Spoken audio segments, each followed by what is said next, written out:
Hello students, this is Chavila here. Welcome to my channel Evirat Study Center.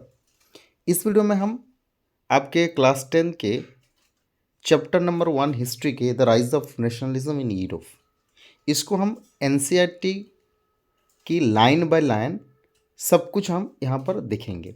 उसके साथ साथ कौन से पैराग्राफ से कौन सा प्रीवियस ईयर क्वेश्चंस और कितना क्वेश्चंस आया था वो सब कुछ हम यहाँ से देखेंगे। ठीक है, तो देखिए पहले आपका जो चैप्टर है शुरू होता है हमारे एक पिक्चर से। जैसे कि यहाँ पर आप पिक्चर देख पा रहे हैं, तो यहाँ से आपको भर भर के क्वेश्चंस पूछता है। ठीक है, अलग अलग तरीके से आपका क्वेश्चंस पूछेगा। तो कैसे क्वेश्चन पूछेगा, क्या होगा, सब कुछ मैं आप लोगों को बताऊंगा, डोंट वरी।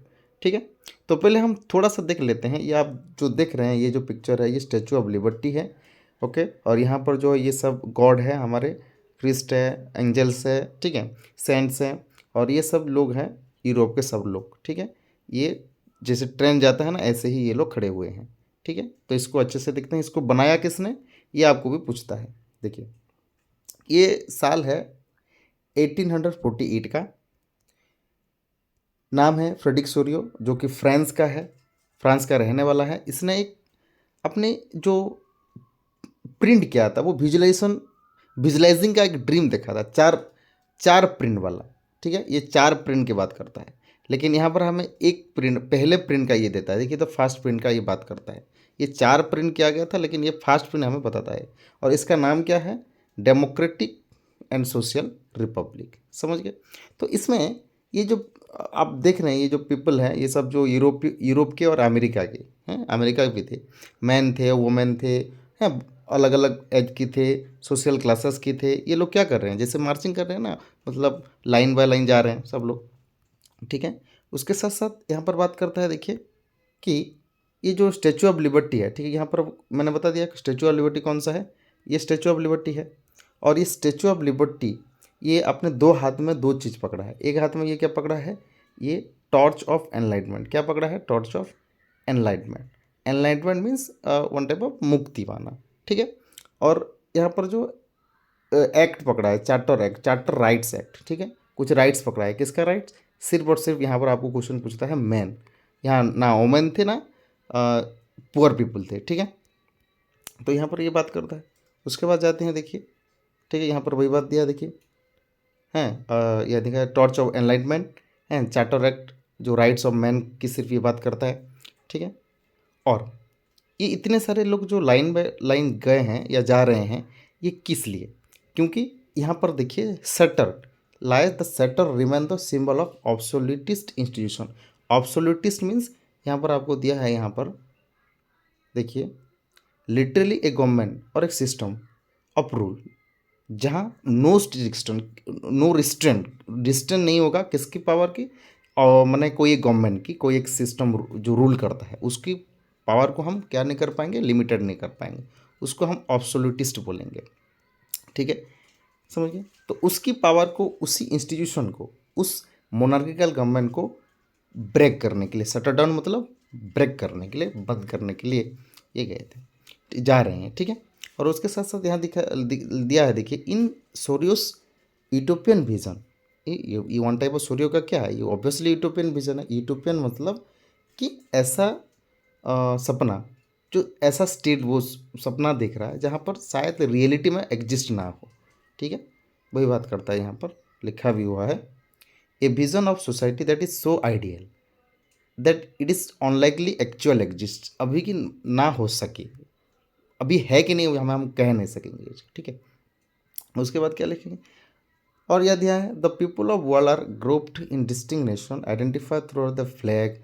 वो लोग क्या कर रहे हैं, अपने फ्लैग को, जो अपने अपने कंट्री के नेशनल फ्लैग को पकड़ के वो जा रहे हैं। ठीक है, और इसमें से ये आप और एक चीज़ पूछता है, सबसे दो country, United states and Switzerland, ये ऑलरेडी ये लोग इंडिपेंडेंट हो गए हैं। इसका मतलब यहाँ देख रहे हो, आपको मैं पिक्चर वाइज दिखा देता हूँ। यहाँ कौन है, यूनाइटेड स्टेट्स एंड स्विट्ज़रलैंड, ये लोग ऑलरेडी ये लोग इंडिपेंडेंट हो गए। लेकिन उसके पास जो है, उसके पास कौन है, फ्रांस है।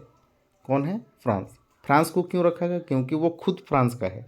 और उसके पास कौन था, कौन है, जर्मनी है। ठीक है, जर्मनी। ठीक है, यहाँ पर वही बात करेगा अभी आपको, देखिए इससे पहले आपको मैं एक क्वेश्चन दिखा देता हूँ। यहाँ पर वही क्वेश्चन दिया हुआ, देखिए explain predict stories dream in the contest of democratic and social Republic in the France during the 1840। तो ये आप इस क्वेश्चन को आप यहाँ लिख सकते हैं, आंसर लिख सकते हैं।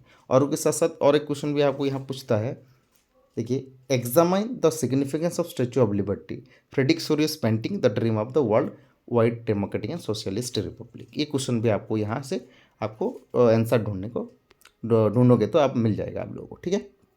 देखिए तो यहाँ पर जर्मनी की बात हम कर रहे थे। जर्मनी जो है वो अपने आसपास स्टैचू के नंबर 2 में है। पास में तो अब क्या कौन सा है, फ्रांस है। 2 नंबर में कौन है, जर्मनी है, उसको फॉलो कर रहा है।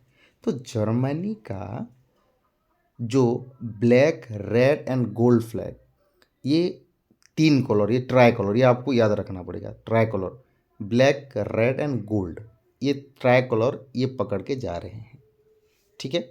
और इसमें जब ये सोरियो इस विजुअलाइजिंग स्टोरी को जब बनाए हैं, ये पिक्चर जब बनाए, जिस टाइम में ये बनाए हैं, जर्मन जो है वो अब तक वो यूनाइटेड नेशन नहीं बना था।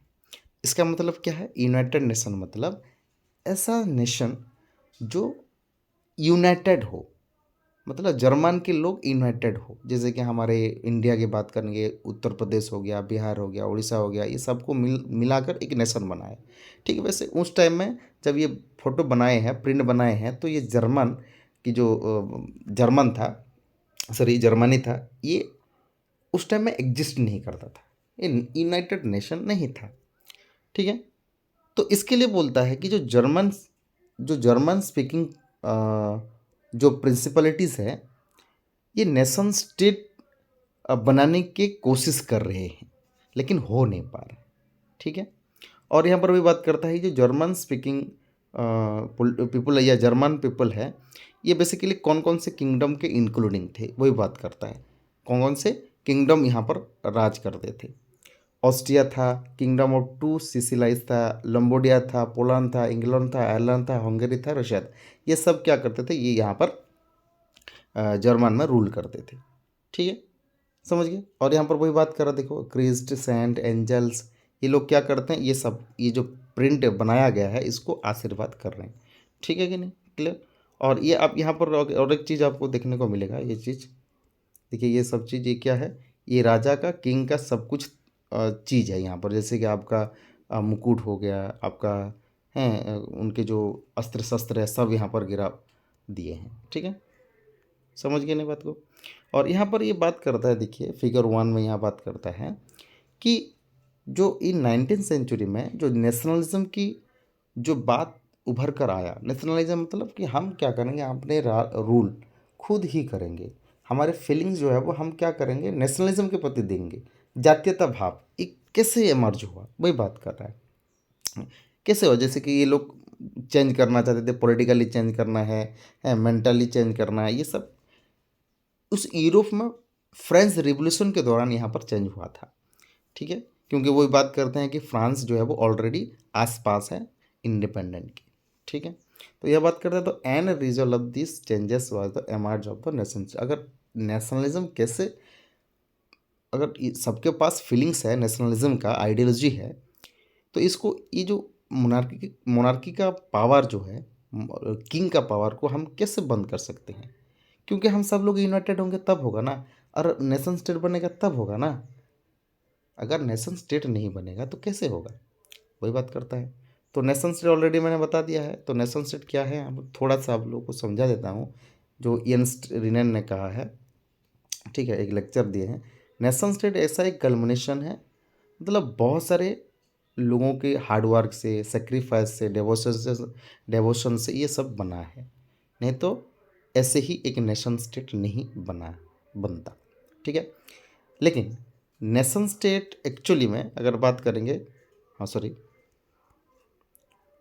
यहाँ पर देखिए, तो end result of this change was the emerge of a nation state in place of multinational dynastic empire. मतलब जो बहुत सारे मल्टीनेशनल डायनेस्टिक रूल कर रहे हैं, एम्पायर रूल कर रहे हैं, वहाँ बहुत सारे मल्टीनेशनल मतलब बहुत सारे रूल कर रहे हैं, उसको ख़त्म करके हमें एक नेशन स्टेट बनाना है। और हम क्या करेंगे, और ये जो मॉडर्न स्टेट है, obviously the concept and practice of modern state in which centralise power exercise sovereign control over a clear definite territory. मतलब एक ही टेरिटोरी क्या करेगा, मॉडर्न स्टेट को एक ही टेरिटोरी अपने स्टेट को रूल करेगा, एक ही टेरिटोरी, ठीक है। मतलब एक ही टेरिटोरी में ही रहेंगे सब लोग, उसका बात कर रहा है। हैज़ बिन डेवलपिंग ओवर एक long period of time in Europe. धीरे धीरे वो क्या करता है, बहुत दिन से ये चलता आ रहा था। फ्रांस का चल रहा, फ्रेंच रिवोल्यूशन भी हम पढ़े हैं, उसके बाद फिर आपका जर्मनी रिवोल्यूशन, आपका इटाली यूनिफिकेशन, ये भी बाद बाद में पढ़ेंगे हम, ठीक है। तो नेशनल स्टेट बेसिकली हमारा क्या है ना, नेशनल स्टेट एक्चुअली ये करता है कि मेजोरिटी ऑफ इट्स सिटीजन, मतलब बहुत सारे लोग यहाँ पर क्या करेंगे, एक होंगे, एंड कोई यहाँ पर एक ही रूलर नहीं होगा, ठीक है। Came to develop a sense of common identity होगा और शेयर हिस्ट्री डिसेंड करे। मतलब एक यूनाइटेड नेशन क्या करता है, सबके पास सबकी जो कलेक्टिव आइडेंटिटी है, जैसे नेशन की जो आईडी, हमारे आईडी होता है, हम इंडियन है, भारतीय है, क्यों बोलते हैं, क्योंकि हम हमारे नेशन कलेक्टिव आइडेंटिटी है। उनका भी वो खुद करेंगे, जैसे कि जर्मन के लोग अभी बोलते हैं जर्मनी है, हम जर्मन पीपल है, हम फ्रेंच बोलते हैं हम फ्रांस के पीपल है, क्यों, क्योंकि वो कलेक्टिव आइडेंटिटी उनके पास है। हम इंडियन ही बोलेंगे, भारतीय ही बोलेंगे हम, क्योंकि हमारे पास कलेक्टिव आइडेंटिटी हो। तो उस टाइम में ऐसा नहीं था, जैसे कि जर्मन कहाँ था तो पता नहीं है, फ्रांस कहाँ था पता नहीं, ऐसे आता पता नहीं था उनके पास। तो ये सब चीज़ हुआ था। और हिस्ट्री भी, डिसेंट भी, ये चीज़, वो जो कल्चर, सब कुछ शेयर करने वाले हैं उधर। जैसे कि हमारे इंडिया के जो लोग हैं, अलग अलग कल्चर है, अलग अलग रिलीजन के लोग हैं, अलग अलग धर्मावलंबी है, बहुत सारे लोग हैं, लेकिन हम क्या करते हैं, हम शेयर करते हैं सब कुछ, ठीक है। तो ये सब समझ के, तो इसमें आपको एक क्वेश्चन पूछा इधर नहीं है, ठीक है। तो ये समझ के, तो ये यूनाइटेड नेशन बनाना या नेशन स्टेट बनाना, ठीक है, किसके हाथ में है, लोगों के पास है। लोग इकट्ठा होंगे तब जाकर बनेगा। और इसका सबसे इम्पोर्टेंट एग्जांपल है, फर्स्ट में दिया हुआ है आपका, the French revolution and the idea of the nation. तो इसका सबसे इम्पोर्टेंट चीज़ है फ्रांस। फ्रांस कैसे बना था, आप देखिए हो क्लास 9 में 1789 में आप पढ़े हो, ऑब्वियसली पढ़े हो, कैसे नहीं पढ़े हो। फ्रेंच रिवोल्यूशन आप पढ़े हो, पूरा डिटेल्स पढ़े हो आप लोग, कैसे लुइस 16 को हटाया जाता है और कैसे फ्रांस को एक इंडिपेंडेंट नेशन बनाया जाता है, ठीक है। ये सब वही बात कर रहे हैं।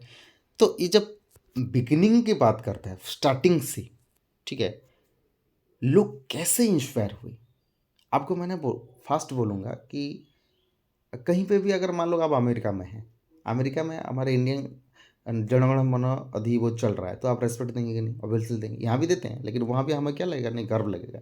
ठीक वैसे इन लोगों का भी ऐसा आइडिया एमर्ज हुआ, कलेक्टिव आइडेंटिटी हुआ है, कल्चर उनका उभर के आया। और उसके साथ साथ ला पैट्री आया। ला पैट्री मतलब फादरलैंड, कि हम इस कंट्री से बिलोंग्स करते हैं। और सिटीजन, ले सिटीजन मतलब सिटीजन्स हुए ये लोग, मतलब हम हमारे लैंग्वेज में क्या करेंगे, हम जनता बोलेंगे, हम हमारे फादरलैंड बोलेंगे, तो भारत, मतलब हम तो मदरलैंड ही बोलते हैं, ये लोग फादरलैंड बोलते हैं, उनका लैंग्वेज है, ठीक है। और ये तो दो चीज़ हुआ, उसके बाद और सबसे इम्पोर्टेंट चीज़ जो कि हमारा तिरंगा जो है, तिरंगा अगर कहाँ लहर रहा है तो हम कितना खुशी होते हैं, ठीक वैसे फ्रांस का लोग भी यहाँ पर इन इन लोगों का जो फ्लैग था, ये लोग भी फ्लैग बनाए, और उनका कलर था ट्राई कलर, ठीक है। ये ट्राई कलर कैसे बनाया गया, जो रॉयल स्टैंडर्ड को निकाल के, रॉयल किंग लोगों का जो फ्लैग था ना, उसको निकाल के एकदम से निकाल दिए उसको, और यहाँ पर बना दिए। और वो क्या बनाए, स्टेट जनरल बनाए। स्टेट जनरल जिसको कौन इलेक्टेड करता है, एक्टिव सिटीजन। एक्टिव सिटीजन कौन थे, एक्टिव सिटीजन सिर्फ और सिर्फ मैन जो कि टैक्सेस पे करते थे, पुअर पीपुल नहीं थे, वोट दे नहीं सकते थे। और उसी स्टेट जनरल को नाम दिया गया नेशनल असेंबली। समझ रहे के बाद नहीं, ठीक है। और न्यू हाइम्स बनाए गए, हाइम्स मतलब भजन हम बोलते हैं, जैसे कि हमारा एंथम्स है, एंथम नेशनल एंथम है, वो बजेगा तो हमें खुश लगेगा कि नहीं, ठीक से वही बात। फिर जैसे कि हमारे ओथ टेकन किया गया, ओथ टेकन करते थे, जैसे कि शपथ ग्रहण करना, हमारे प्राइम मिनिस्टर ये सब करते हैं कि नहीं, प्रेसिडेंट करते हैं कि नहीं, ठीक वैसे ये सब चीज़ किया गया था, ठीक है। और उसके साथ साथ एक सेंट्रलाइज एडमिनिस्ट्रेशन सिस्टम बनाया गया था। मतलब एक, मतलब बहुत सारे स्टेट्स में से एक सेंटर रहेगा, उस वो सेंटर क्या करेगा, उसके हिसाब से कहाँ पर कितना एडमिनिस्ट्रेटिव सिस्टम चाहिए या कौन सा एडमिनिस्ट्रेशन चाहिए, ठीक है, तो वो देखता था। ऐसा सिस्टम बनाया गया था, सेंट्रलाइज सिस्टम बनाया था, ठीक है। उसके साथ साथ and it formulate a uniform law for all citizen with in its territory. मतलब कि जितने पहले क्या था, एक हब्सर अंपायर हो गया, दूसरा कोई अंपायर अंपायर हो गया और दूसरा कोई अंपायर हो गया। बहुत सारे यहाँ पर डायनेस्टी रूल करते थे, लेकिन रूल क्या था, अलग अलग रूल था। एक ही कंट्री में अलग अलग रूल था। ये चीज़ को बंद कर दिए और क्या बनाए ये लोग, ये बनाए uniform laws for all citizen. एक टेरिटरी में, एक एरिया में, टेरिटरी समझ रहे हो, एक एरिया, उस एरिया में जितने सारे लोग रहेंगे वो सभी को एक ही आइन वो दिया जाएगा। उसके साथ साथ इंटरनल कस्टम ड्यूटीज़ एंड ड्यूज़ इसको एबोलाइज कर दिया गया। ये मैंने कहा गया अभी, एक यहाँ पर एम्पायर है, यहाँ पर एम्पायर है, यहाँ पर एम्पायर है, यहाँ पर एक डायनेस्टी है, यहाँ पर कोई डायनेस्टी है, ये सब अलग अलग डायनेस्टी है। मान लो इधर से मैं इधर गया कोई एक सामान खरीदने के लिए, ठीक है, मान लो इधर से सामान यहाँ से लेकर जा रहा हूँ मैं, यहाँ पर मुझे यहाँ जाना है, ठीक है। तो यहाँ से गया, इससे एम्पायर ऐसे रास्ता जाएगा, मान लो इधर से कोई कहीं भी जाओ तो कोई ऐसे गुजरना पड़ता है, जहाँ रास्ता जहाँ जहाँ से जाना पड़ता है, जिस जिस रास्ता से जितने आपका एम्पायर पड़ता है ना, जितने डायनेस्टी पड़ेगा ना, उतना आपको उस एम्पायर के हिसाब से, उस डायनेस्टी के रूल के हिसाब से आपको टैक्सेस देना पड़ता था, पैसा देना पड़ता था। तो ये सब मान लो 10 रुपये का कोई चीज़ खरीद रहे हो, यहाँ पर जाओगे तो फिर 5 रुपये दोगे, यहाँ पर जाओगे तो फिर 5 5 रुपये दोगे, यहाँ पर फिर 5 रुपये दोगे, और यहाँ पर एंड टाइम में जब 10 रुपये की चीज़ खरीदोगे यहाँ पर तो आपका 50 रुपये पड़ेगा। तो यहाँ पर आप 50 रुपीज़ में आप मतलब वो सामान को बेचेंगे आप नहीं। तो इस चीज़ को बंद कर दिया गया, ऐसा नहीं होगा। जहाँ भी जाओ एक equal measures, weight and measure रहेगा, वही बात करता है, वेट एंड मेजर रहेगा। मतलब एक ही टैक्सेस पे करेंगे। मान लो इस जगह पर 1 kg का दाम होगा 20 रुपये, तो आसपास में हो सकता है 22 हो सके, लेकिन ज़्यादा नहीं होगा, ठीक है। ये चीज़ बनाई वो लोग। और आपने जो रीजनल डायलेक्ट को, मतलब आसपास के जो आप स्टेट वाइज जो स्टेट वाइज जो भाषा होता है, लैंग्वेज होता है, उसको क्या किया ये लोगों ने, बंद कर दिए। इसका मतलब एक ऑफिशियल लैंग्वेज नहीं होगा, उसको बंद करके अपना एक फ्रेंच लैंग्वेज ये लोग बोले, स्पोकन लैंग्वेज के या रिटन लैंग्वेज के, लिखे भी और उसको बोले भी, और उसको उसी लैंग्वेज को एक कॉमन लैंग्वेज बना दिया नेशन का। कौन से लैंग्वेज को, फ्रेंच, ठीक है, समझिए ये बात को। तो यहाँ पर आपको क्वेश्चंस पूछता है, देखिए, describe the major outcomes of French revolution of 1789। ये भी आप यहाँ से डिस्क्राइब करोगे आप लोग। The first a clear expression of nationalism came with the French revolution in 1789, ये भी आप लोग लिखोगे, ठीक है। ये 2017 में क्वेश्चन आया था और ये 2021 में क्वेश्चंस आया था, ठीक है। तो उसके बाद क्या हुआ, जब मान लीजिए यहाँ पर France reach the different cities, मतलब एक यहाँ पर देखिए, एक यूरोप है, यूरोप में तो एक ही कंट्री तो नहीं है, एक फ्रांस है, जर्मनी है, रशिया है, ऑस्ट्रिया है, ये सब, इटली है, बहुत सारे हैं ना। तो हम इटली का यूनिफिकेशन पढ़ेंगे, फिर पढ़ेंगे जर्मनी का यूनिफिकेशन, ब्रिटेन का यूनिफिकेशन, ग्रीस का यूनिफिकेशन, कैसे पढ़ेंगे। ये लोग कहाँ से डेवलप हुए, ये लोग उसको देखकर, फ्रेंच रिवोल्यूशन को देखकर इंस्पायर हुए थे। तो कहाँ का, कैसे ये लोग के पास गया, वो लोग तो ऐसे नहीं जाते थे ना, तो कैसे गए, क्योंकि यहाँ पर देखिए डिफरेंट सिटीज़ को, ये फ्रांस की जो स्टूडेंट्स है, मेंबर्स है, एजुकेटेड मिडिल क्लास जो थे, ये जैकोबिन क्लब को याद करो, वहाँ जो मेंबर्स थे वो क्या करते थे, फैलाते थे आइडिया को। वो भी दूर दूर जाकर, फ्रांस को जाकर, जर्मनी को जाकर, ग्रेट ब्रिटेन को जाकर ये आइडिया को फैलाए, ठीक है। वहाँ का जो एक्टिव मेंबर्स थे कंपेन करते थे। मान लो जर्मनी से मैंने गया इटली को, इटली में एक कंपेन रखूँगा, एक पार्टी रखूँगा वहाँ, और वहाँ लोगों को बोलूँगा ऐसे कि ऐसा करना है, वैसा करना है, फ्रीडम हमें चाहिए, ऐसे बात करते थे। तो ऐसे कि फ्रेंच आर्मी में भी, आर्मी जो लोग थे ना वो भी जाते थे, आर्मी जो थे, कहाँ कहाँ गए थे ये लोग, हॉलैंड में गए थे, बेल्जियम में गए थे, स्विट्जरलैंड में गए थे, इटली भी गए थे। तो हर एक जगह ये लोग गए और इसको इंस्पायर किया। जैसे कि यहाँ पर और एक क्वेश्चन भी आपको पूछता है, देखिए, describe step taken by the French revolutionaries to create a sense of collective identity among the French people. 2017, 16, 12 and 10 में आया था।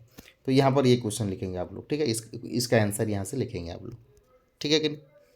ओके, तो ये वही का आपको देखेंगे, या थोड़ा देख लीजिए।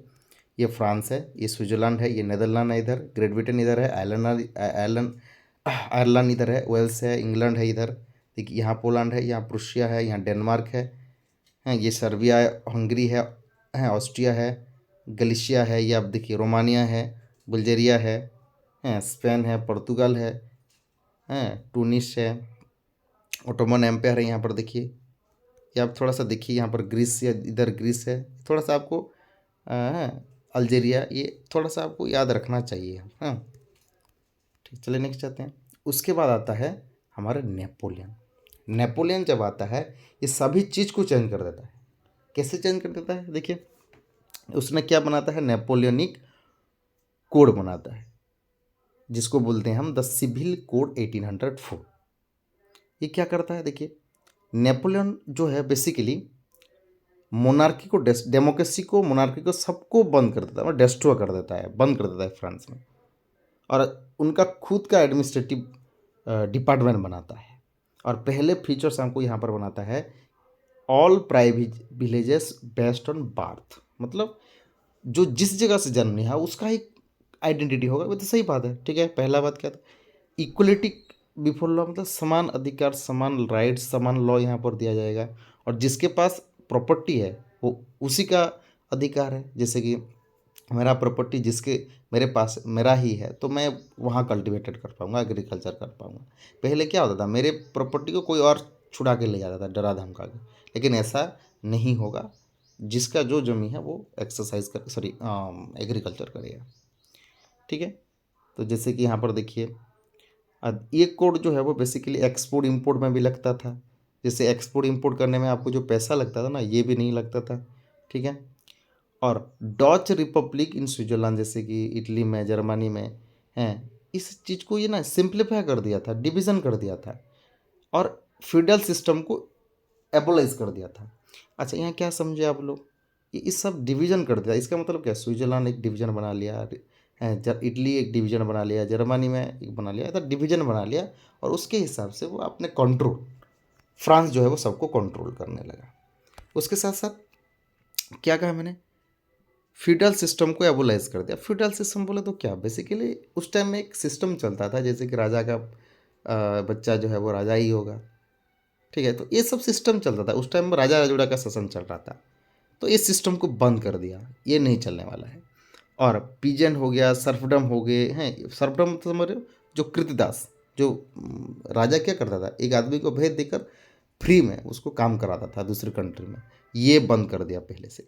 एवं गिल्ड रेस्ट्रिक्शन जो मैंने पहले बता दिया था, यहाँ पर एक कंट्री है, यहाँ पर एक डायनेस्टी है, यहाँ पर एक डायनेस्टी है, यहाँ पर एक डायनेस्टी है, यहाँ पर डायनेस्टी है, यहाँ पर डायनेस्टी है, यहाँ पर, तो यहाँ से ऐसे गुजर कर जाऊँगा ना, तो मुझे क्या होगा, पैसा तो बेस ज़्यादा लगेगा ना। यहाँ पर एक चीज़ लूँगा तो यहाँ पर टैक्स देना पड़ता है, यहाँ पर से वही चीज़ को टैक्स देना पड़ेगा, यहाँ से टैक्स, ऐसा नहीं हो सकता ना। हम एक्सपोर्ट इंपोर्ट करेंगे, थोड़ा बहुत पैसा लगता है, ऐसा नहीं कि ज़्यादा लगेगा, मतलब सेम होना चाहिए, जहाँ टैक्स दे दिए तो वो सेम होना चाहिए।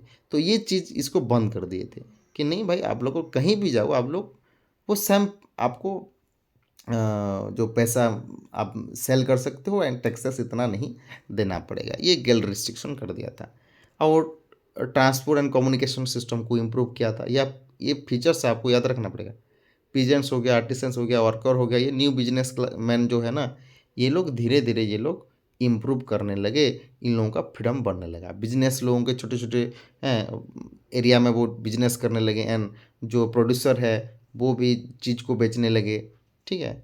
ये धीरे धीरे यूनिफॉर्म लॉ, इन सबको, सभी एरिया में सबको सेम आपका क्या मिलेगा, सेम मेजर्स होगा, वेट होगा, जहाँ जितने केजी में जितना पैसा मिलता है ना, दूसरी जगह पे जाए पे तो वही सेम आसपास ही रहेगा, ज़्यादा डिफरेंसेस नहीं होगा। जैसे कि थोड़ा आपको समझा दूंगा, मान लो यहाँ ऑस्ट्रिया है, यहाँ पर हंगेरी है, तो यहाँ मान लो यहाँ 1 kg का मतलब है 25 रुपीज़, यहाँ 1 kg का मतलब 30 रुपीज़ नहीं होगा, सेम होगा, या अदर्स 26 होगा, मैं भी थोड़ा एक बहुत हो सकता है, लेकिन ज़्यादातर यहाँ पर 25 ही बताया है, मतलब सेम होगा, यूनिफॉर्म होगा, कोई चेंजेस नहीं होगा। तो ये कर दिया था ऐसे है। कॉमन नेशनल करेंसी होगा, करेंसी मतलब जैसे कि आप सबका सेम ही करेंसी होगा, वो वहाँ पर हिटलर, सॉरी, नेपोलियन का ही होगा, वही बात कर रहा है। And movement of exchange of goods and capital from region one, मतलब क्या, एक जगह से दूसरी जगह को, ठीक है, हमको एक चीज़ ट्रांसफ़र करेंगे तो पैसा लगता था ना, टैक्सेस लगता था, तो ये नहीं लगेगा। ये सच इतने सारे चीज़ किया था। तो यहाँ से आपको क्वेश्चंस पूछता है, देखिए 3 मार्क का ये क्वेश्चन है। List any 3 features of the civil code of 1804 usually known as the Napoleon code, और how had Napoleon code export to the region under the French control, explain with the example. ठीक है, ठीक है। तो इतने सारे काम करने के बाद भी नेपोलियन को क्या माना गया? एक मतलब बैड रूलर माना गया। क्यों? ऐसा क्या काम कर दिया वो? देखो ये बात करता है, थोड़ा पढ़ते हैं। जैसे कि आप ये ना प्लेस सच हॉलैंड हो गया, स्विट्जरलैंड हो गया, यहाँ पर क्या कर था, उसका जो सिस्टम बनाया था, उसके जो जैसे कि करेंसी सेम होगा, हैं डिवीजन जो है वो अलग अलग बना दिया था, लेकिन रूल हम करेंगे, ऐसा तो नहीं हो सकता ना। एक जगह एक बहुत बड़े यूरोप के कॉन्टिनेंट, इतने बड़े यूरोपियन कॉन्टिनेंट है, लोग हैं, तो एक ही डिवीजन में रूल नहीं कर पाएंगे ना। छोटे छोटे पैचेस में होगा तो ठीक होगा। पैचेस मतलब ऐसा नहीं कि देखिए फ्रांस अलग होगा, जर्मनी का अलग रूल होगा तो वो ठीक होगा। एक जगह को सब लोग रूल करेंगे ऐसा नहीं हो, मतलब एक ही जगह को एक ही रूल करेगा नहीं होगा, सभी को एक रूल करेगा तो ऐसा नहीं होता। तो ये चीज़ बंद हो गया। तो इसको ये सब लोग कोई भी सपोर्ट नहीं करा, कोई भी सपोर्ट नहीं किया। तो ये पॉलिटिकल फ्रीडम, एडमिनिस्ट्रेटिव सिस्टम ये बंद हो गया, कोई लोग पसंद नहीं किए। तो ये एक पहला चीज़ हो गया। और यहाँ पर किसकी वजह से ये ज़्यादातर क्रिटिसाइज होते हैं, जो कि इंक्रीज टैक्सेस, लेकिन टैक्सेशन को बढ़ा दिया, इसने टैक्स को बढ़ा दिया। जैसे कि यहाँ पर मान लो वो ट्रांसपोर्ट की, इंपोर्ट की, एक्सपोर्ट की, इसका कोई भी पैसा नहीं लेता था, लेकिन लोगों से टैक्स वसूल करता था। सेंसरशिप, जैसे कि यहाँ पर आप बात करेंगे किस कोई देखिए यहाँ पर सेंसरशिप का मतलब सप्रेशन ऑफ स्पीच, बोलने के अधिकार, कम्युनिकेशन के अधिकार, इंफॉर्मेशन की, कोई भी मतलब कि नेपोलियन को बोलेगा भाई ऐसे यहाँ गलत है सर, यहाँ पर थोड़ा आप चेंज कर दी, ऐसा नहीं बोल पाओगे आप लोग, मतलब उसको आवाज़ उठा नहीं पाओगे, ऐसा सेंसरशिप बना दिया था। एंड लोगों को फोर्सफुली आर्मी में भर्ती करना था। भाई तुम्हें मान लो तुम डॉक्टर बनना चाहते हो, और एक आदमी जो है, और एक स्टूडेंट जो है वो टीचर बनना चाहता है, तो तुम दोनों को फोर्सफुली मैंने बोलूँगा तुम दोनों ये छोड़ो, पढ़ना वढ़ना छोड़ो और चलो मेरे आर्मी में ज्वाइन हो जाओ, तुम लोग अच्छा बोलोगे नहीं। तो ये ऐसा चीज़ किया था जिसके वजह से, ये डिसएडवांटेज की वजह से नेपोलियन को एक बैड रूलर माना जाता है। समझे? सो तो हमारा सेकंड आ गया, हमारा सेकंड क्या है? The making of nationalism in Europe. Europe में नेशनलिज्म कैसे पैदा हुआ? ये तो फ्रांस का हम पढ़ ली, यूरोप में कैसा हुआ देखिए, फटाफट जाएंगे। जब ये किसकी बात है ना, मिड 18 सेंचुरी का, 18 सेंचुरी की बात कर रहा है, जब नेशन स्टेट चल रहा था। मैंने बता दिया नेशन स्टेट क्या है।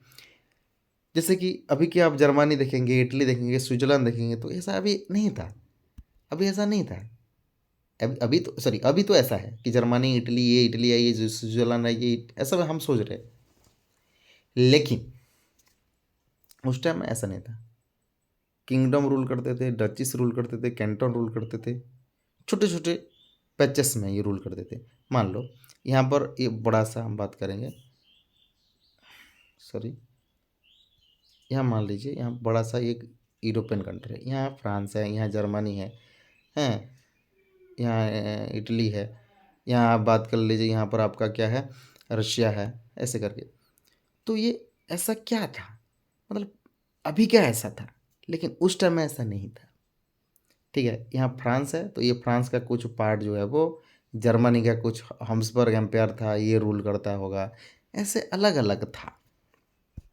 तो इसीलिए कौन कौन सा आपको यहाँ पर दिया है, देखिए ईस्टर्न सेंट्रल यूरोप में कौन रूल करता था, यहाँ पर दिया है आपको, देखिए हैं, हाँ ईस्टर्न एंड सेंट्रल यूरोप में ये जो ऑटोक्रेसी मोनार्की था, हैं इन लोगों के पास कोई कलेक्टिव आइडेंटिटी नहीं था, कलेक्टिव आइडेंटिटी नहीं था, कल्चर भी ये लोग शेयर नहीं करते थे। ये तो मैंने पहले बता दिया कॉमन कल्चर क्या है, उनका कल्चर ही होना चाहिए सेम।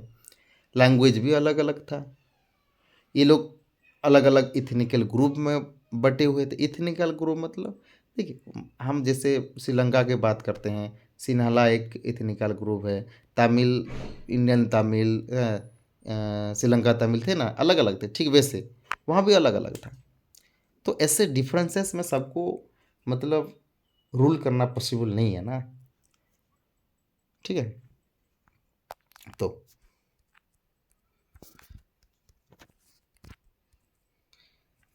यहाँ पर क्या क्या था आपको दिखा देता हूँ मैं पहले। देखिए, हॉब्सबर्ग एम्पायर कहाँ कहाँ रूल करता था, इस जगह पर रूल करता था, ऑस्ट्रिया हंगरी में। और वो कहाँ कहाँ रीजन में करता था, देखिए अलग अलग, अल्पाइन रीजन में, टायल में, ऑस्ट्रेलिया में, सदरलैंड में, बोहेमिया में ये करता था। और उसके साथ साथ हंगरी कौन सा रूल करता था, देखिए लंबोडिया को, सॉरी यहाँ पर थोड़ी थोड़ी थोड़ा, हाँ जर्मनी स्पीकिंग, यहाँ पर ज़्यादा जर्मन लोग रहते थे। कहाँ पर, इस एरिया में, यहाँ पर जो है लोग जर्मन ज़्यादा बोलते थे। लेकिन उस एरिया के लंबोडिया लंबोडिया एंड वेनेतिया में इटालियन स्पीकिंग करते थे। ये उसका बात हो गया। अब बात जाते हैं कहाँ, हंगरी में। हंगरी में क्या, हंगरी में हाफ पॉपुलेशन मोंगेर यूज़ करते हैं, और बाकी हाफ जो जितने सारे लैंग्वेज वाले हैं वो बाकी सब हाफ पढ़ते, मतलब लैंग्वेज स्पीकिंग करते थे। जैसे कि हम बात करेंगे जो यहाँ पर हंगरी है, ये हंगरी मान लो, हम इंडिया की बात करेंगे। इंडिया में बेसिकली हिंदी बोलने लोग हैं। मान लीजिए हिंदी जो है वो 50% बोलते हैं। चाइनीज़ हैं, इंग्लिश, उड़िया, तमिल, ये लोग सबको मिलाकर 50% होगा। तो डोमिनेंस किसका ज़्यादा है, हिंदी का है। तो ठीक वैसे वहाँ मगहियर का ज़्यादा डोमिनेंस था। उसके बाद गलीशिया, जो मैं एक दिखाया था, इस यहाँ पर आपको एक दिखाया था गलीशिया, यहाँ पर कहीं एक ग्रीस, गर्जिया, गलीशिया, यहाँ पर देखिए गलीशिया, इस एरिया में, ठीक है। इसको हम देखेंगे।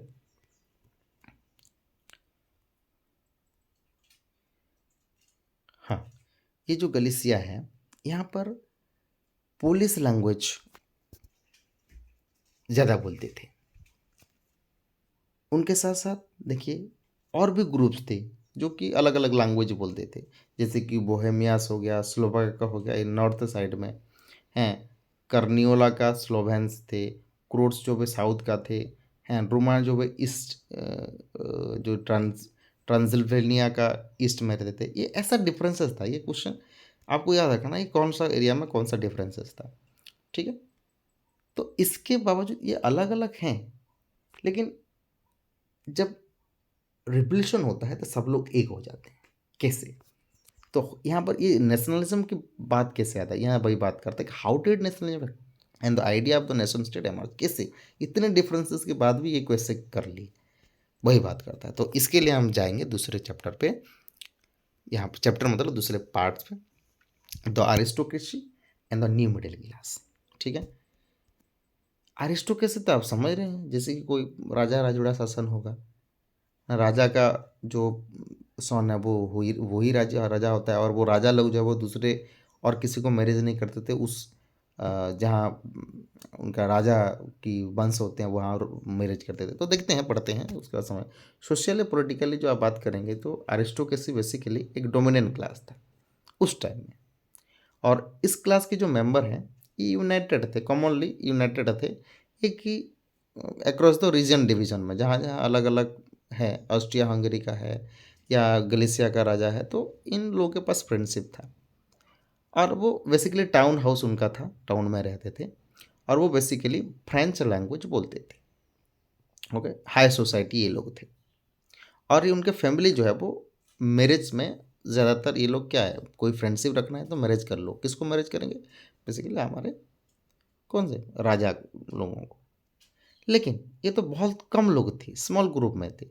मेजोरिटी पॉपुलेशन कौन थे ना, वो थे पीजेंट्री थे, ठीक है। और देखिए यहाँ पर एक विजुलेशन दिया है, आप विजुलेशन मीन्स आपको आइडेंटिफाई किया है। वेस्ट साइड में, पूरा वेस्ट साइड में जो है वो फार्मर, स्मॉल ओनर्स रहते थे, जहाँ जिन लोग फार्म करते थे। और ईस्टर्न और सेंट्रल यूरोप में कौन रहता था, सर्फ रहते, जो कि कल्टिवेटेड करते थे। सर्फ मतलब जो दास लोग रहते थे। वेस्टर्न और पार्ट्स, कुछ पार्ट सेंट्रल एरिया में वहाँ इंडस्ट्री डेवलप हुआ था, इंडस्ट्रियल प्रोडक्शन होता था, ट्रेड होता था। देखिए वेस्ट में रहे कौन रहते, मतलब स्मॉल ओनर रहते थे, छोटे छोटे मालिक वाले रहते थे, हैं। और सेंट्रल यूरोप में कौन रहते थे, ईस्टर्न और सेंट्रल यूरोप में वो रहते थे सर्फ, जो कि कल्टिवेटेड करते थे। और पूरा वेस्टर्न पार्ट और सेंट्रल में कौन रहते थे, मतलब ये रहते थे, इंडस्ट्रियल ग्रोथ हुआ था, मतलब इंडस्ट्रियल प्रोडक्शन वही होता है, ट्रेड होता था, वहाँ टाउन था। और वहाँ लोग भी रहते थे ज़्यादातर, क्योंकि वहाँ काम करते थे लोग। लेकिन इंडस्ट्री तो हुआ था इंग्लैंड में, लेकिन यहाँ काम करने का मतलब क्या है?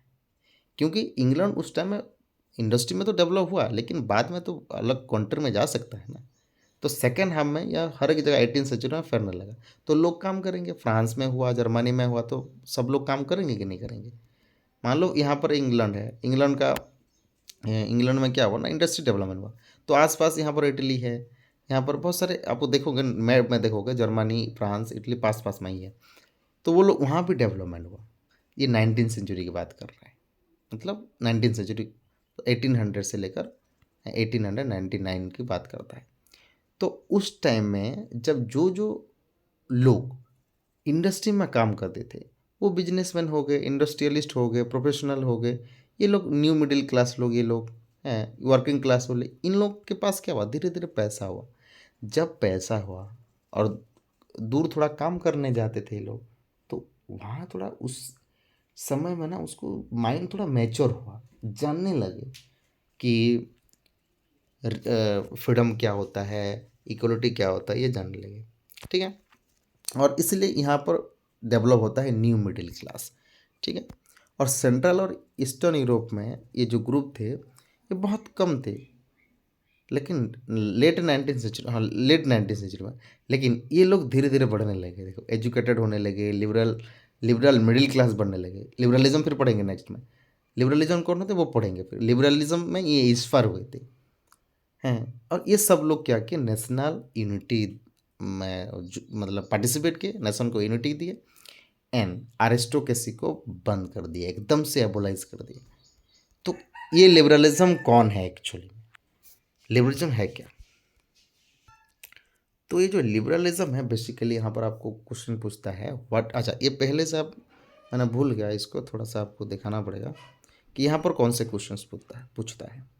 देखिए, what was the strong demand of the emerging middle classes in Europe during the 19th century. ठीक है, ये क्वेश्चन आपको पूछता है कि 2016 में ये क्वेश्चन आया था। तो लिबरलिज्म का मतलब क्या है? देखिए, एक नेशनल यूनिटी है कि आइडिया, हाँ आइडिया जो है वो डेवलप हुआ धीरे धीरे। ठीक है, कब? 19th सेंचुरी में। ठीक है, तो उस टाइम में यूरोप जो बेसिकली लिबरलिज्म की आइडियोलॉजी को बिलीव करता था। तो ये लिबरलिज्म क्या है? लिबरलिज्म एक स्टैंड करता है लैटिन वर्ड का लिबर, जिसका मतलब है फ्रीली रहना, और ये चीज़ को न्यू मिडिल क्लास ज़्यादा पसंद करने लगे। क्यों? क्योंकि ये क्या किसकी बात करता है? फ्रीडम की बात करता है लिबरलिज्म, है इंडिविजुअल की इक्वलिटी की बात करता है, लॉ की बात करता है पॉलिटिकल राइट की बात करता है, वोट देने की अधिकार बात करता है, और ऑटोक्रेसी को निकालने की बात करता है।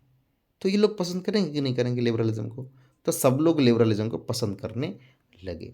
ठीक है, और ये बात करता है कॉन्स्टिट्यूशन बनाने का, रिप्रेजेंटेटिव कॉन्स्टिट्यूशन बनाने का, रिप्रेजेंटेटिव गवर्नमेंट बनाने का। जैसे कि यहाँ रिप्रेजेंटेटिव मतलब एक यहाँ से हम एक एमपी को इलेक्ट करते हैं कि नहीं, या एमपी एमएलए को इलेक्ट करते हैं, वो जाकर एक गवर्नमेंट बनाता है। ठीक वैसे हम क्या करेंगे कि एक रिप्रेजेंटेटिव बनाएंगे, वो एक राजा जो है वो बनेगा, राजा बनेगा और हमें रूल करेगा। ऐसा राजा मतलब एक, हाँ, one type of a leader बनेगा। ये 19th सेंचुरी में हुआ था। ये इसकी बात कौन करता है? लिबरलिज्म। क्यों ऐसे करता था? क्यों? उस टाइम में तो ऐसा तो नहीं था ना, ऑब्वियसली राइट्स नहीं था लोगों के पास। सिर्फ जो मैन टैक्सेस प्रोवाइड करता था उसके पास राइट्स था। सोचो, याद करो, अभी था कि नहीं? जो जैकोबिन क्लब था वो ऐसा करता था। तो यहाँ पर सफ्रेज की बात करता है। सफ्रेज मतलब यहाँ लिखा हुआ है राइट टू वोट की। तो यूनिवर्सल सफ्रेज नहीं था, लोगों के पास लॉ मतलब इक्वलिटी नहीं था, अधिकार नहीं था, पॉलिटिकल राइट्स नहीं था। तो ये लिबरल डेमोक्रेसी में ये पॉलिटिकल राइट नहीं था, तो इसको लाने के लिए लिबरलिज्म आया। मैन सिर्फ जिसके पास देखिए, जिसके पास पैसा था वो सिर्फ वोट दे पाता था, और जिसके पास पैसा नहीं था या प्रॉपर्टी नहीं था, टैक्स नहीं देता था, और वोमेन लोग, इन लोगों के पास अधिकार नहीं था वोट देने का। ये जैकोबिन क्लब में था। नेपोलियन, हालांकि नेपोलियन ट्राई किया था लोगों, वुमेन लोगों को कुछ स्टेटस देने की, लेकिन वो नहीं कर पाया। ठीक है, तो इसके लिए क्या हुआ ना, वुमेन की और नॉन प्रॉपर्टी मैन की एक बेसिकली मूवमेंट हुआ, डिमांड हुआ इक्वल पॉलिटिकल राइट्स के लिए। ठीक है, किसके लिए डिमांड हुआ?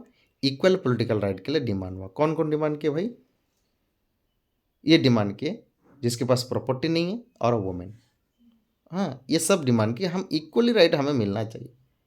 और इन द इकोनॉमिक स्फीयर में अगर कोई इकोनॉमिक बात करेंगे, ये तो पॉलिटिकल स्फीयर हो गया, ये इकोनॉमिक की बात करेंगे अभी। Liberalism stood for the self from the market, freedom market. Freedom मतलब वही बात कर रहा है कि मार्केट जो है फ्री होना चाहिए, कि जो चाहे वहाँ बेच सकता है, जो चाहे वो वहाँ से खरीद सकता है, और यहाँ पर कोई रेस्ट्रिक्शन नहीं होना चाहिए। हैं, गुड्स और कैपिटल बेचने में कोई भी रेस्ट्रिक्शन नहीं होना चाहिए। ओके, इसकी बात करता है। तो ये आपको क्वेश्चन पूछता है, ध्यान में रखना। ठीक है, और जब 19th सेंचुरी के आएगा तो यहाँ पर एमर्ज होता है मिडिल क्लास की, होता है कि नहीं? न्यू मिडिल क्लास आप याद करो, जो इंडस्ट्री डेवलपमेंट होता था। तो यहाँ जहाँ पर एग्जांपल लेंगे, एक जहाँ पर लोग जर्मन भाषा बोलते हैं, तो in the first half of the 19th century Napoleon क्या कहता है, एक एडमिनिस्ट्रेटिव मेजर बनाया था कि नहीं? देखिए क्वेश्चन में बाद में आपको बोलूँगा, डोंट वरी। और वो क्या किया था ना, एक 39 स्टेट बना दिया था, 39 स्टेट बना दिया था, और उसका जो खुद का जो है वो करेंसी था। ओके, वेट एंड मेजर भी सेम था। तो लेकिन उसके करने के बाद भी, जब चले जाने के बाद, नेपोलियन की जब डेथ हो जाता है, तो उसके बाद सब लोग नेपोलियन को भी मतलब बुरा मानते थे ना, तो उसकी बात नहीं मानते थे, उसके कोई भी चीज़ को नहीं रखे, सबको डिस्ट्रॉय कर दिए।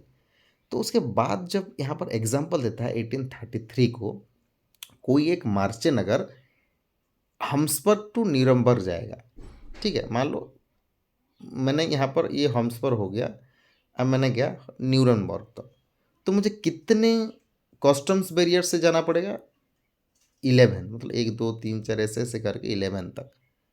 और हर एक बैरियर में यहाँ से ऐसे जाने से मेरा क्या होगा, 5% जो है वो मेरे जितने में मेरे सामान लेंगे उतना 5% मुझे देना पड़ता था। मान लो मैं 20 रुपये का कोई सामान लिया, तो 5% कितना होगा? कितना होगा 5% बेसिकली? तो इसका अगर 5% का बोलेंगे तो लगभग एक एक भी नहीं होगा, एक मतलब एक मान लेते हैं, चलिए एक। तो अगर मान लो यहाँ पर 11 कस्टमर बैरियर जाऊँगा, तो मुझे यहाँ 20 रुपीज़ का 11, मतलब यहाँ पर बात करेंगे तो 11 ही लगेगा फिर रुपीज़। तो टोटल मुझे कितना पड़ेगा? 11 रुपये ज़्यादा पड़ेगा। इसका मतलब 31 रुपीज़ वहाँ तक पहुँचते पहुँचते मेरे न्यूरमबर्ग तक वो मुझे पड़ेगा। तो 20 रुपीज़ का सामान 31 मुझे हो गया, तो 31 हो गया, तो वहाँ कितना बेचूंगा मुझे लाभ देगा? तो ये बात हो जाता था उस टाइम में, ऐसे प्रॉब्लम होता था। तो यहाँ पर देखिए, यहाँ पर इनका जो मेजर्स था, क्लॉथ की मेजर, यहाँ पर इले बोलते हैं। ये आपको क्वेश्चन पूछा गया है, प्रीवियस ईयर क्वेश्चन जो है यहाँ पर आपको याद रखना है। ठीक है, इसका जो टेक्सटाइल की बात करता है यहाँ पर, फ्रैंकफर्ट में अगर कोई ख़रीदता है तो वो एक इले को कितने रुपए देता है ना, 54.7 सेंटीमीटर को इतने कितने इले देता है, वो यहाँ पर लिखा नहीं गया है। और मैच जो है वो 55.1 सेंटीमीटर को न्यूरमबर्ग में इतना पड़ता है। देखो मतलब ये डिफरेंसेस क्या कर रहा है, मीजर्स की अलग, वेट में अलग हो गया, मतलब इतने सेंटीमीटर की क्लॉथ को हैं, क्लॉथ को, ठीक है, और हाँ, और 51 सेंटीमीटर क्लॉथ को जो है वो इतने सेंटीमीटर क्लॉथ, ये आपका आप, हाँ थोड़ा सा आपको हाँ एनिल, हाँ एक इले को, ठीक है, एक एक इले का मतलब देखिए, हम 1 रुपीज़ तो नहीं बोल पाएंगे, एक इले, मान लीजिए यहाँ पर एक इले, वहाँ का उन लोगों का मेजर्स है ना, जहाँ ये बोलते हैं, हम बोलते हैं 1 रुपीज़ 1, ये सब बोलते हैं ना। तो 1 इले में इसका क्या होता था, देखिए कितना मीटर हमें क्लॉथ मिलता था, क्लॉथ मिलता था फ्रैंकफर्ट में, ठीक है, इतने मीटर, ठीक है, 54.7 मीटर।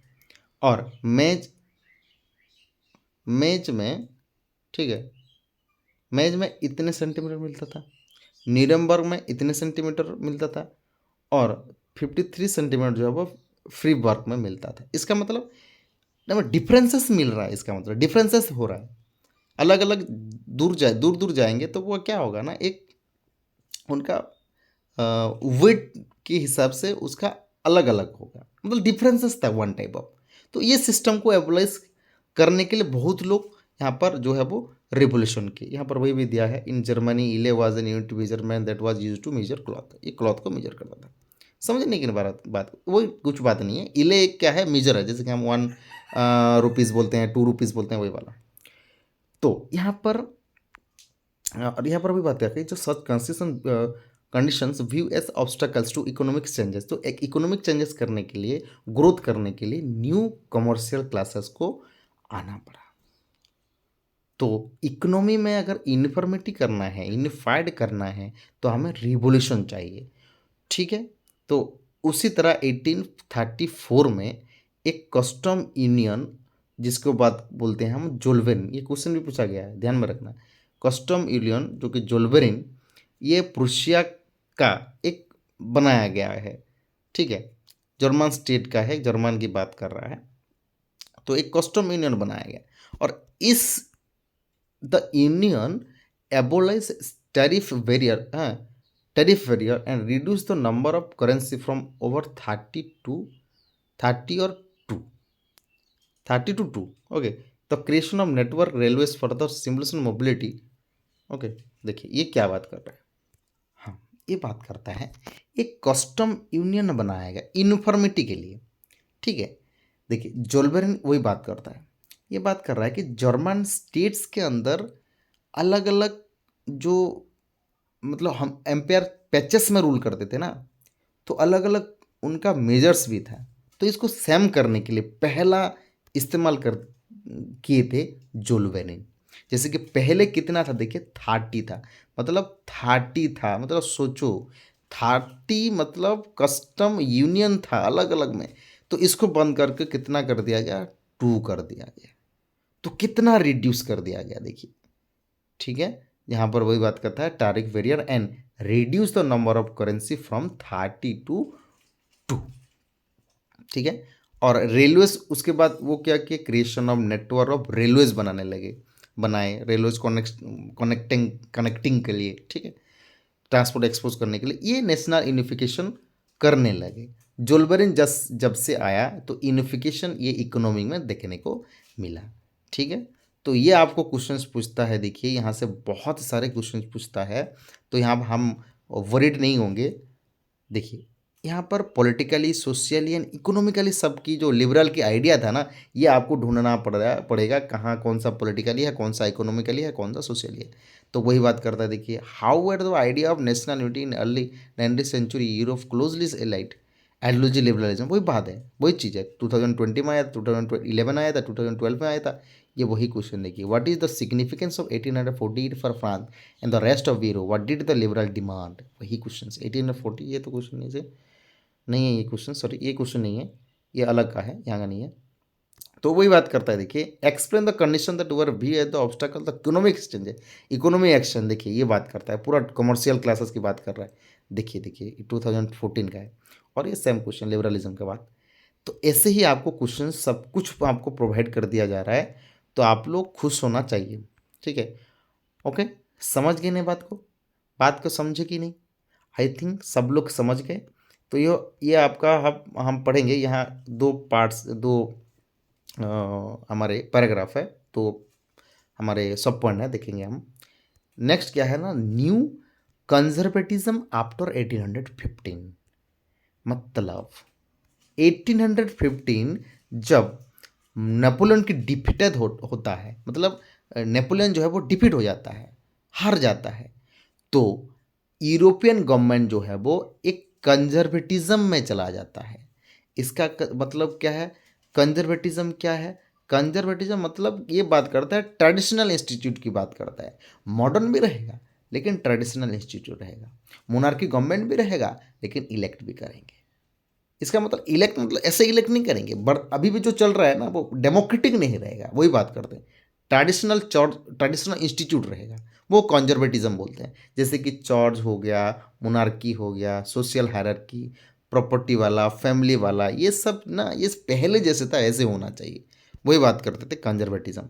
और मोस्ट कंजर्वेटिव जो थे वो बोलते हैं कि did not propose a return to society pre revolutionaries day, rather they realise from the changes in Italy Napoleon, मतलब वो चेंजेस, वो मतलब नेपोलियन आया था ना जब, वो क्या किया था, सब यूनिफॉर्मिटी कर दिया था, सब हर एक जगह इन्फॉर्म कर दिया था, डिवीजन पावर को डिवीजन कर दिया था। तो ये इसको लोग पसंद नहीं किए। तो नहीं पसंद करने के बाद वो क्या करेंगे भाई, पहले क्या होता था, पहले तो मोनार्की था, उसके बाद सब रिवोल्यूशन करके वो क्या किए, कॉन्स्टिट्यूशन मोनार्की बनाए, वो भी पसंद नहीं किए ना। जिसको भी देखो, जो भी आता है हमें मतलब अत्याचार करके चला जाता था, ये सोचते थे लोग। तो चलो भाई कोई दिक्कत नहीं, सबसे अच्छा वो ट्रेडिशनल इंस्टीट्यूट ही था, तो इसको ही चलो अडॉप्ट करो। वो जो थिंकिंग वाले थे वो है कंजर्वेटिज्म। ठीक है, नेपोलियन, ठीक है। That modernisations could in fact strengthen traditional institute, मतलब पहले जो था ना वो सबसे इम्पोर्टेंट था, वो सही था। मुझे इतने सारे काम करने के बाद इन लोगों को पता चल रहा है कि मोनार्की अच्छा था। ठीक है, ये कंजर्वेटिज्म की बोलना है, मेरा नहीं। It could make state power more effective and strong, मतलब जो ट्रेडिशनल इंस्टीट्यूट था, मोनार्की था ना, वो सबसे बेस्ट था। कोई मतलब स्ट्रॉन्ग था, ऐसा था, इफेक्टिव था। और मॉडर्न आर्मी जो है वो एफिशिएंट ब्यूरोक्रेसी है। हाँ, और डायनेमिक इकोनॉमी है, एबोलिशन ऑफ फ्यूडलिज्म है, serfdom and could strengthen the autocratic monarchies of Europe. उसके साथ साथ क्या रहेगा, मॉडर्न आर्मी भी रहेगा। ऐसा नहीं कि मॉडर्न की बात हम नहीं कर रहे, मॉडर्न आर्मी रहेंगे, हैं ब्यूरोक्रेसी रहेंगे, इकोनॉमिक डायनामिक इकोनॉमी रहेगा, रहेगा ये सब। लेकिन पहले जैसे रूल करता था मोनार्की वैसे रहेगा। ये उसकी बात करता है, कंजर्वेटिज्म बात करता है। ठीक है, जब 1815 में ये रिप्रेजेंटेटिव ऑफ यूरोपियन पावर, जैसे कि 1815 में वो कौन कौन आते थे, ब्रिटेन, रशिया, प्रशिया, ऑस्ट्रिया, ये जब मतलब डेवलप करते हैं ना, who had collectively defeated Napoleon, मतलब नेपोलियन को कोई भी हरा नहीं पाता था, कोई भी हरा नहीं पाता था। तो जब ये सब यूनियन हुए, Britain, Prussia, Russia and Austria सब यूनियन हुए और नेपोलियन को डिफीटेड कर लिए, यूनियन हुए तब जाकर डिफीटेड कर, नहीं तो नहीं कर पाते। तो ये जो है, कब डिफीटेड होने के बाद एक ट्रीटी होता है जहाँ पर वियना पे, जिसको बोला जाता है ट्रीटी ऑफ वियना, यहाँ से भी क्वेश्चन पूछता है। समझ गए कि नहीं? तो ये क्वेश्चन आपको याद रखना है। 1815 में, कब, 1815 में ट्रीटी ऑफ वियना हुआ था। ये इंपॉर्टेंट चीज़ है। तो आपको क्वेश्चन शॉर्ट क्वेश्चन ही पूछ देता है। तो यहाँ पर लीडर कौन था, वो कांग्रेस की ऑस्ट्रेलियन चांसलर ड्यूक मेटरनिच था। ठीक है, ये यहाँ इंपॉर्टेंट चीज़ है। और वो डेलीगेटरी एक ट्रीटी ऑफ वियना को वो ही मतलब हेडेड करता था। और Napoleon most of change that had come about in Europe due the Napoleon wars. ठीक है, तो इसमें क्या हुआ, ट्रीटी ऑफ वियना में बहुत सारे जो नेपोलियन चेंजेस कर दिया था ना, उसको उसको भी हटा दी। हटाने के बाद क्या की, बॉर्बन डायनेस्टी को फिर रिप्लेस कर दिए फ्रांस में। ठीक है, रिस्टोर उसको पावर में लाया गया। जब फ्रेंच रिवॉल्यूशन के दौरान बर्बन डायनेस्टी को हटाया गया था, फिर लाया गया ट्रीटी ऑफ वियना में। फास्ट चीज ये आपको याद रखना है। एंड फ्रांस जो है वो बहुत सारे टेरिटोरी को मतलब लॉस्ट कर देता है, जो कि नेपोलियन एनेक्स किया था। नेपोलियन कौन था, फ्रांस का था ना, कि फ्रांस का था कि नहीं? तो वो जो एनेक्स करता था ना, जर्मनी को गया एनेक्स किया, इटली को गया एनेक्स किया, ब्रिटेन को गया एनेक्स किया, सारी जगह हर एक जगह जाता था और वो एनेक्स करता रहता था। तो जो फ्रांस एक्वायर किया था, जो जो कंट्री को ना, उसी को फ्रांस से ले आए ट्रीटी ऑफ वियना में। और जिसका है वो डिस्ट्रीब्यूट करेंगे, किस किस को देंगे वो भी बोलूँगा आपको। ये सीरीज ऑफ स्टेट, जैसे कि यहाँ पर बाउंड्रीज बनाया गया फ्रांस में। क्यों? फ्रांस की फ्यूचर में अगर कोई एक्सपेंशन होगा, फ्रांस का कोई और नेपोलियन की जैसा भी बाहर निकल सकता है ना, तो इसीलिए एक बनाया गया कि फ्रांस को बोला गया कि तुम्हारा ये बाउंड्रीज रहेगा, इसके यहाँ पर आप तुम लोग नहीं आ सकते। क्या क्या कौन कौन सा है देखिए, किंगडम ऑफ नेदरलैंड हो गया, जो कि बेल्जियम ने रखा। ठीक है, ये क्वेश्चन आता है, ध्यान में रखना। और वॉच सेटअप इन नॉर्थ, नॉर्थ में इसको रखा गया, ध्यान में रखिए। नेदरलैंड की जो किंगडम था वो बेल्जियम की नॉर्थ में रखा गया। ओके, समझ में आ गया? ओके। और जिनुया को जो फ्रांस एक्वायर किया था उसको पिडमंट को दिया गया और वो कहाँ रखा गया, साउथ में रखा गया। ठीक है। प्रूसिया को क्या दिया गया, प्रूसिया को दिया गया है important new territory. Prussia was given important new territory on its western frontiers while Austria was given control of the northern Italy. हाँ देखिए, वेस्टर्न फ्रंट वेस्टर्न साइड मतलब फ्रांस के वेस्टर्न साइड को किसको दिया गया, प्रूसिया को दिया गया। अच्छा, यहाँ कोई लोकेशन है, यहाँ नहीं है। देखिए ये बात करता है, आपको मैं बता दे रहा हूँ कि देखिए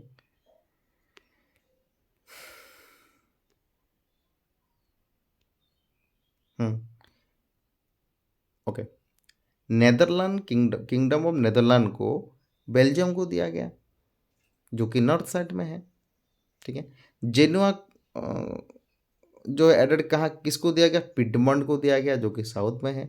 और प्रूसिया जो है, प्रूसिया को दिया गया कौन से पार्ट, वेस्टर्न पार्ट, ये ध्यान में रखना। और ऑस्ट्रिया को किसको दिया गया, इटली को दिया गया, नॉर्दर्न इटली को दिया गया। लेकिन जर्मन की जो 39 स्टेट कॉन्फेडरेशन था, हैड बीन सेटअप, जो नेपोलियन ने बनाया था, इसको कोई भी मतलब टच नहीं किया। मतलब 39 स्टेट था तो वो 39 स्टेट रहने दो। ठीक है। और ईस्ट साइड में रशिया को दिया गया पोलैंड, ध्यान में रखिए।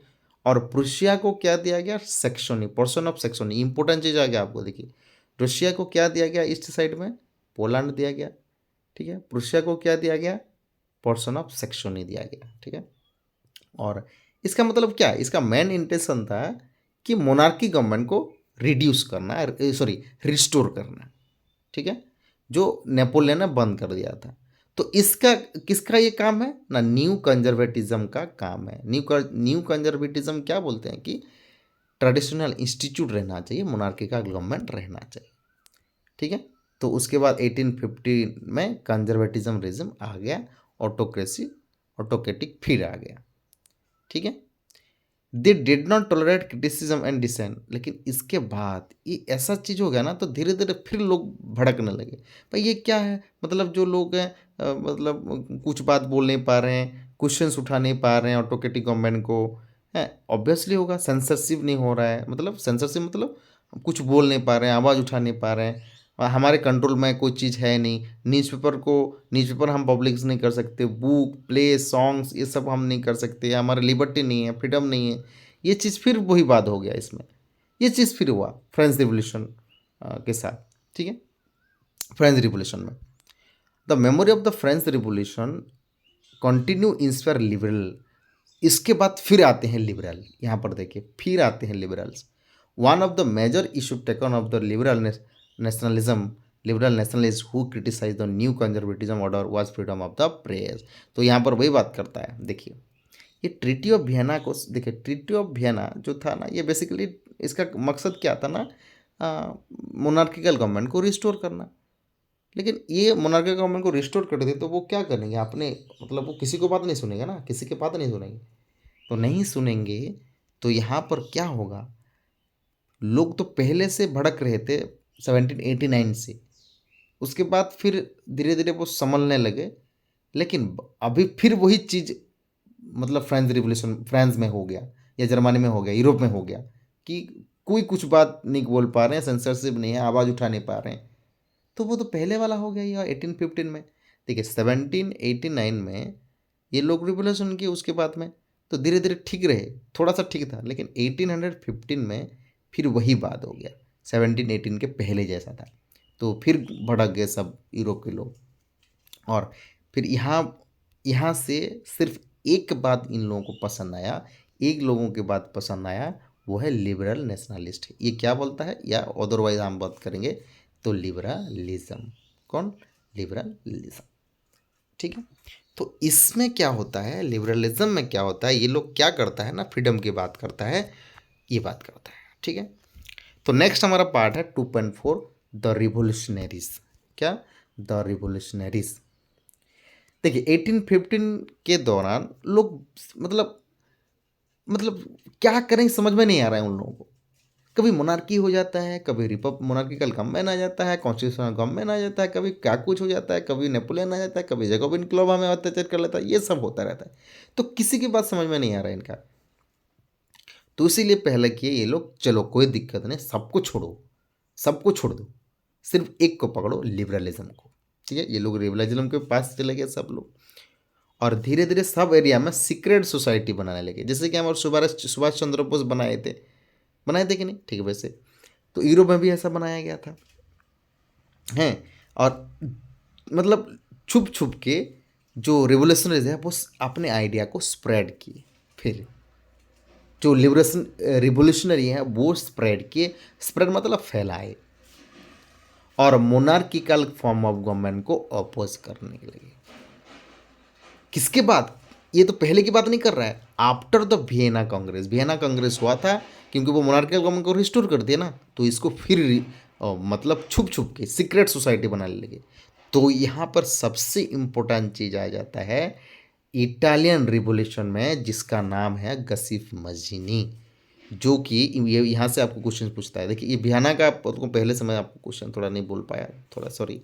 यहाँ पर देखिए वियना में क्या क्वेश्चन आता है, पहले ट्रीटी ऑफ वियना में, हु होस्टेड वियना कांग्रेस इन 1815, ये क्वेश्चन आपको देता है। ये आप क्वेश्चन आप पढ़ लीजिए, ठीक है, लिख लीजिए ये क्वेश्चन सब, ठीक है। जो क्वेश्चन आपको देता हूँ ये क्वेश्चन आप लिख लीजिए एकदम से, ठीक है। मैंने क्या कहा, कौन आता है, गसिफ मजीनी। गसिफ मजीनी जो है वो जेनोआ में जन्म लिया था। तो अभी याद करो जेनोआ कहाँ है, कहाँ था जेनोआ, बोलो। आप देखिए पिछले में थोड़ा सा प्रीवियस बैक करके आप देखिए। तो ये जो एक सीक्रेट सोसाइटी का मेंबर था, कहाँ सीक्रेट सोसाइटी, कार्बोनारी, इंपॉर्टेंट चीज, कार्बोनारी कब हुआ था ना, 24 के एज में, ठीक है। देखिए ये कार्बोनोरी में वो मेंबर था, और 24 एज में ही वो उनको जेल भेजवा दिया, मतलब जेल में वो चला गया। ऐसा रिवोल्यूशन क्या था, जहाँ पर लिगुरिया में, ये अलग अलग नाम दिया गया, आपको याद रखना है। उस इटालियन की बात कर, इटली की बात करते हैं। और इसने उसके बाद क्या किया ना, पहले यंग इटाली जो है वो सीक्रेट सोसाइटी बनाता है मार्शलाइज में, एंड यंग यूरोप जो कि बर्न में करता है। ये दो चीज़ आपको ना याद रखना है, इसका इंपॉर्टेंट चीज़ है ये, ठीक है।